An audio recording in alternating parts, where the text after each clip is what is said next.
ইসলাম শিখিয়েছে শেষ নিঃশ্বাস পর্যন্ত তোমাকে লড়ে যেতে হবে।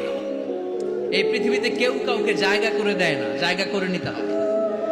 এই পৃথিবীটা the life is not a bed of roses, এটা ফুল বিছানো কোনো ফুল সজ্জা নয়, এটা কণ্ঠকাকীর্ণ। কেউ আপনাকে স্পেস করে দিবে না, কেউ আপনাকে সুযোগ করে দিবে না, কেউ আপনার জায়গা করে দিবে না, বরং আপনি জায়গা করে নিলে টাইনা নিচে নামাবে।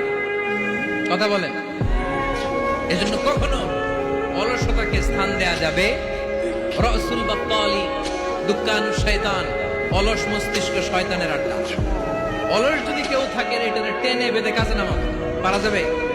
আল্লাহ তাআলা ততক্ষণ পর্যন্ত কোন জাতির ভাগ্যের চাকার পরিবর্তন করে না যতক্ষণ পর্যন্ত ওই জাতি নিজে নিজের ভাগ্যের চাকার পরিবর্তন করতে না চায়। চিল্লা এখন ঠিক কিনা?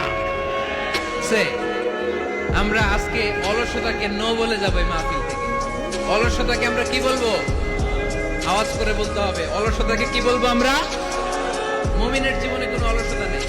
যখন আমরা এই সিদ্ধান্তে আসতে পারবো যে আমরা অলস সময় কাটাবো না, আমরা আমাদের এই সময়গুলোকে প্রোডাক্টিভ ওয়েতে কাজে লাগাবো, কোনো না কোনো কাজের সাথে জড়িত হব। Never under estimate any job, whether it's big or small. বড় হোক বা ছোট হোক, কোনো কাজকে আমরা ছোট করে দেখবো না।